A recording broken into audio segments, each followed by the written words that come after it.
Bonjour à toutes et tous, bienvenue dans le premier journal vidéo 2016 de la ville de Visé. Une année qui a commencé en douceur pour progressivement, déjà, atteindre ce rythme de croisière qui vaut à notre entité sa réputation de dynamisme. Un premier mois que l'on peut marquer d'un saut sportif, avec pour commencer le début de saison remarquable des joueuses du féminin Visé qui, privées de leurs meilleures joueuses, sont parvenues à maintenir le cap. Nous vous invitons par ailleurs à découvrir la vidéo annexe qui les met à l'honneur. De mise à l'honneur, il était précisément question lors de la traditionnelle remise des mérites sportifs. Une cérémonie qui a une nouvelle fois mis le football en avant, avec le mérite collectif remporté par l'équipe United Richel, créée voici 10 ans et dont la progression a été impressionnante sur ce laps de temps, et l'individuel à David Dortu, qui s'illustre en cécifoot, un handisport pratiqué par des mâles ou non-voyants, discipline peu connue devenue officiellement sport paralympique depuis les Jeux paralympiques d'Athènes en 2004. À noter aussi la mise à l'honneur de Georges Gravat, récemment élevé au rang d'arbitre mondial de judo. Comme tous les ans, c'est précisément dans le cadre de l'Open international de judo de Visé que s'est tenue cette cérémonie de récompense. Une compétition qui cette année, pour sa 34e édition, avait regroupé près de 300 participants de 18 nationalités différentes. Une nouvelle fois superbement orchestrée, et même de mieux en mieux, à en croire les échos recueillis au bord des tatamis, ce rendez-vous a cette année particulièrement réussi aux athlètes français qui s'octroient 5 des 7 podiums prévus. A noter côté belge la 2e place de Mathias Casse en catégorie moins de 81 kg, ce qui lui vaut par ailleurs de recevoir le challenge Pierre Brouat, décerné aux Belges le plus méritants. De son côté, le club de football de Richel United a subi un début d'année plus calme, puisque 2 des rencontres ont été remises pour intempéries, dont celle qui devait le voir recevoir Arlon le 16 janvier, avec un repas prévu en préambule, et une soirée après le match pour célébrer l'anniversaire du président. Au contraire de la rencontre, ce joli programme a été maintenu, et la fête a tenu toutes ses promesses, jusqu'aux petites heures. Sport et fête encore, avec la présentation de l'édition 2016 des 24 heures de relais pour la vie, prévue les 11 et 12 juin prochains. Un événement populaire de mobilisation contre le cancer, qui en 2 ans d'existence à peine sur notre entité, a conquis ses lettres de noblesse.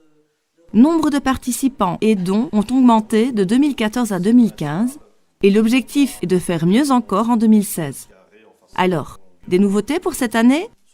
Dans l'ensemble, non, si ce n'est que cette année, ça fait 5 ans que le relais s'est créé, donc il y a une édition spéciale au niveau des bracelets. En revanche, des activités annexes seront prévues d'ici là, comme nous l'explique Guylaine Mulenders.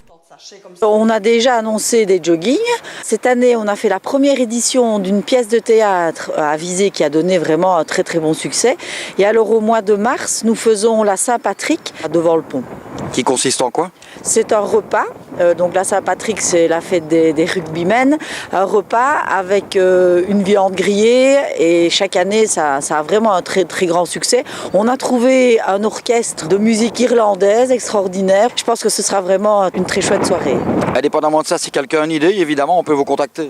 Oui bien sûr, mais je pense que les gens ont déjà des idées, c'est ce qui ressort le plus, c'est que maintenant ils ont bien compris le principe que les activités pouvaient se faire durant l'année aussi.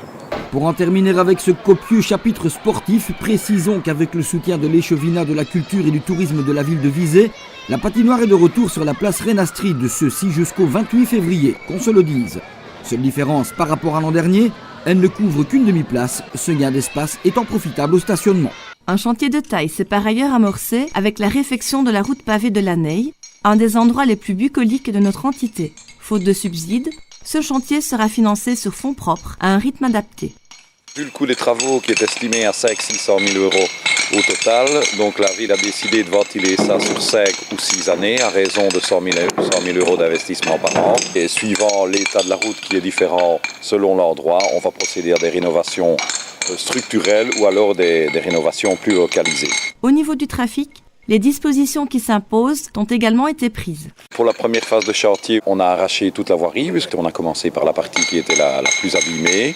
Donc pour le moment, la TEC a une déviation de circulation.